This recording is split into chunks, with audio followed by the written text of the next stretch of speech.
Hey, SPC listeners. For episode 61, we get to hear from a high school teacher in Oklahoma who not only has been taking students through the Learn to Fly curriculum from AOPA, but he went through it himself too. I hope you enjoy this quick interview from the State of Oklahoma booth at AirVenture 2022. Chandler Tower, Cherokee 4121 Tango is at Chandler Air Service. We have Zulu, and we'd like a south departure, please. What does it take to be an angel?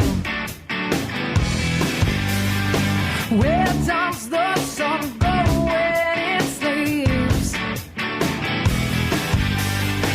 Is every star that shines so brightly in the sky another promise I must keep? I know I should by now. It isn't written in the stars, just shadows, dreams, and lies. Hello, everyone. Welcome back to the Student Pilot Cast. We've got another episode from OSH 2022 for you today. This one is one of two interviews I did with the folks representing the state of Oklahoma, well, specifically the Aerospace Commission within the state of Oklahoma. One of the folks they had representing the state was high school teacher Chris Eckler, who decided to roll up his sleeves and learn right alongside his students, which I think is pretty cool. The state of Oklahoma is really doubling down on aviation, both from an educational standpoint as well as from a commerce standpoint, directly from their Department of Commerce, by trying to attract great aviation and aerospace companies and talent.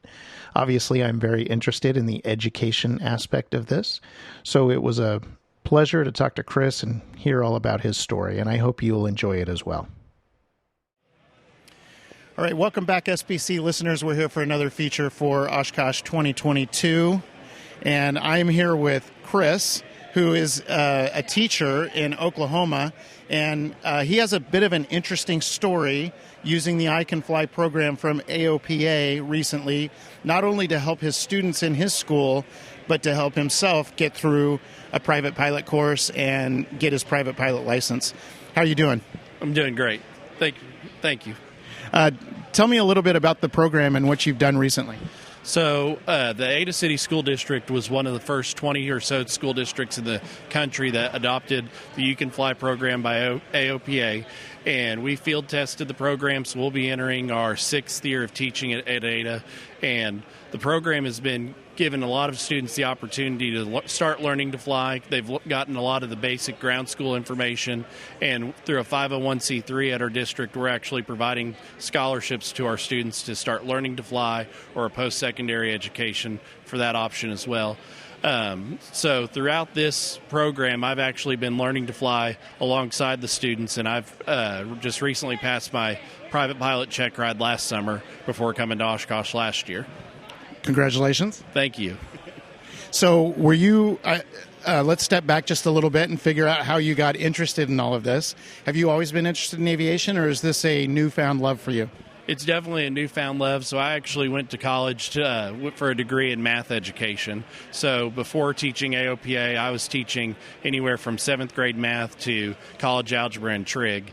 And I guess it's been 5 years ago, the school district came to me and they said, hey, we're going to have this opportunity. Would you like to do this? And I was more interested in doing it to help our students at our district and get them the skills for a high-paying, in-demand job once they left high school.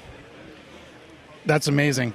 So evidently now, in talking to you briefly beforehand, evidently you are focused mostly just on STEM in general and not just mathematics anymore for your whole district, correct? Correct. So we're implementing STEM activities throughout the district as well as our aviation. We introduce aviation topics all the way from pre-K through 12 at Ada City schools.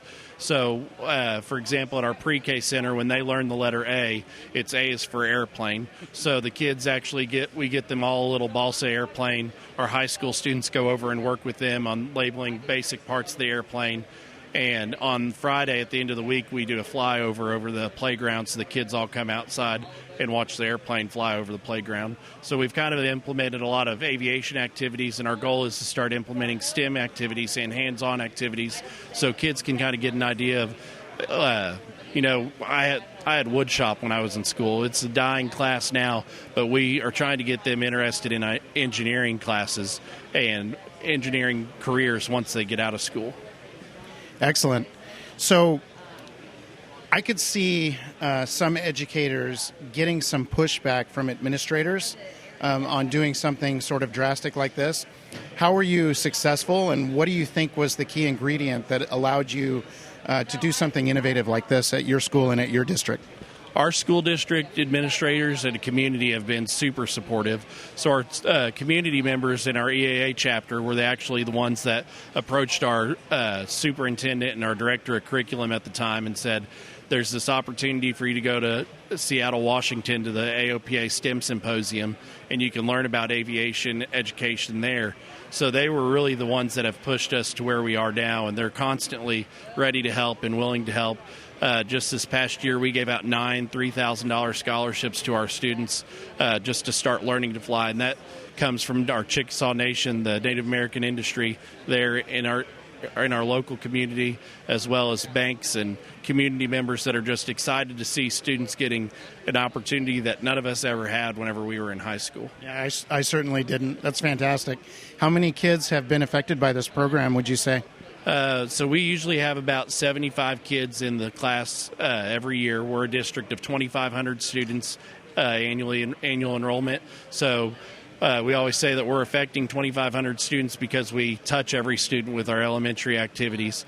Currently, we've had about 4 years of seniors graduate. So I was just talking to one of my students that graduated. He's going into his junior year at Southeastern Oklahoma State University, and he just finished his commercial written, and he made 100 on it. So we have students at Southeastern, the University of Oklahoma, and the aeronautical engineering and private or professional pilot track, as well as we have one student that is really excelling at the United States Air Force Academy. And it's all just because of the opportunities that our community and our school district has been able to give these students. It's amazing. I'm going to come back to the curriculum and how you're administering the program in just a minute. But I want to ask you personally, what do you think about flying? It's probably the most liberating thing ever. I mean, when I went to Frederick, Maryland for the first year of curriculum training, I was sitting next to all the other field test teachers who just retired out of the airlines, or they flew the Goodyear blimp or helicopter tours in Las Vegas, and they look at me and they said, what's your aviation background? And I said, well, I flew American to get here, and that's about it. So when you knew how to spell airplane, right? That was about the extent of it right there. And whenever they said, well, we have a small 172 if anybody wants to go on a ride tonight, I was like, well, I mean, I've never been in a small airplane. From that moment on, it was just, I was hooked, and I wanted to finish, and it became kind of a competition. I wanted to make sure I finished my private before any of my students did. So that was the main reason why I hurried up to get mine done. But, I mean, now I'm able to share that with other students. So during the school year, if the students haven't ever been in a small plane, or whether they have or not, I'm doing Young Eagle flights with them on after school and on the weekends, because a lot of these kids are coming from a low socioeconomic status where they may not have ever even seen a small airplane, more or less taken a flight in one. So I kind of just want to be able to share that with all of these students as well. Super cool. So you found out, maybe you didn't know it, but you found out that flying is in your blood. Absolutely. I laugh about it all, but my uncle, he was with the Blue Angels as a mechanic for years, but that was about all of the aviation we had in my family at that point. Cool. So what did your students think about you getting your private pilot license about the same time they did? Was there some friendly competition there? There was definitely a lot of friendly competition, and they all rubbed it in my face whenever they would make a higher score on their written. I said, well, whenever you finish your trek ride, then we can talk, because I've already beat you to that point. But they were really excited to see that I was at the same knowledge level as they were, and a little bit older than they were at the time, and I'm willing to learn, and it's just about being a lifelong learner no matter what you're doing. Super cool. So back to the curriculum. Have you been approached, or would you be willing to be approached by other administrators and other school districts from around the country on how you were so successful and what you're doing. Is that something that you're doing outreach to others as well? Absolutely. So, what our district's curriculum director actually left the district to work with the Aeronautics Commission, and what we've done now is kind of reached out to all the schools in the state of Oklahoma that are interested, and I'd be willing to help anybody around the country.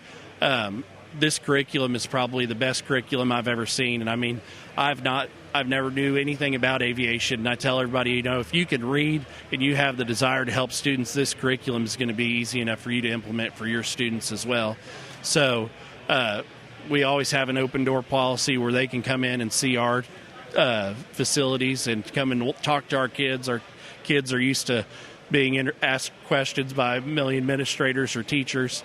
So our door is constantly open, and the AOPA has been great to us, so we're willing to share that with anybody as well. Excellent. Thank you. So how would somebody get in touch with you? Is there a Twitter handle or social media for the program, or would they reach out to you personally? They could reach out to me personally. My email is Eckler, Eckler, the letter C, as in Chris, at AdaPSS.com. So anybody that needs help in this, it's funny, the other day here at Oshkosh, I went to a session, it was on high school aviation programs, and I was just going to see what they were offering. And anyway, I show up, and me and another guy from Minneapolis that teaches the program, we were sitting there talking. Well, about 5 minutes after the class was supposed to start, the kid that was volunteering in the room said, well, it's a no-show, so just go somewhere else. Well, before you knew it, we were talking to all the people in there about the high school aviation programs that we've introduced and that AOPA has been able to start all around the country. And now in Oklahoma, we'll have 57 schools districts in the state offering it. And you think 57 school districts, we have some that graduate maybe 12 a year. But they all see the value in being able to help. It's Oklahoma's second largest industry in the state, so we're trying to get these kids involved into, like I said, a high-paying, high-demand job. It is High demand for sure, and it's great to see that as vocations change, as the opportunities change for these young people, that the school districts and the schools are changing with it and helping them kind of achieve those goals and those dreams for them. What would you like everybody to know as sort of a parting statement about the program? I think that, it was not built today, but it's been successful because of the community support and our administration support, and just the kids are excited about the program. Parents are excited about a program because I can't tell you how many times I've heard it. I wish they would have had this whenever I was in school. And just being able to provide that is just a hands-down awesome experience. I agree. Thank you very much for your time. Thank you. And best of luck. Thank you so much. Well, there you have it. Oklahoma really seems to be driving results and getting participation in programs like these, and it's really great to see. I hope other states and localities will take notice and double down on helping students progress toward their dreams, and will help with the pilot shortage at the same time. And ultimately, it should improve commerce and the quality of lives in those areas. Oklahoma has really embraced the AOPA I Can Fly curriculum, which makes it much easier to get going in aerospace and aviation education without having to develop everything from scratch, as well as being able to learn from others who are already doing it. Let's hope this continues to grow, and my hat's off to the state of Oklahoma for their leadership in this area. Well, I hope you all enjoyed that, and I will be back in a future episode with an interview with the director of the State of Oklahoma's Aerospace Commission. His name is Grayson Arties, so stay tuned for that. In the meantime, I'd love to hear what you think of what Oklahoma is doing, and better yet, let me know about any programs you know of that are like this. I'd love to learn more examples. You can reach me through email at bill@studentpilotcast.com or through the contact form on the website at studentpilotcast.com. You can also reach me using Twitter at BillWill, that's Bravo India Lima Lima, Whiskey India Lima. Again, I'd love to hear from you, so do not hesitate. Also, this episode is also being released as a video episode. Like most of our AirVenture features, we're doing both audio and video. And you can get the video version of this via the video feed on the site. But even better, you can find a higher resolution version on YouTube on our fledgling channel. I really would love for you to go watch it there and give it a like and even follow us. but I'm not going to beg for it. We just started the channel, so we definitely could use your follows and likes and all of that stuff as we start to add video features there. We really would appreciate it. As usual, though, audio is our first love here at Student Pilot Cast, and for that, you're definitely in the right place. As a side note, if you haven't been to AirVenture, I would highly recommend making plans to go. It's really an incredible place and event, and shouldn't be missed if you can help it.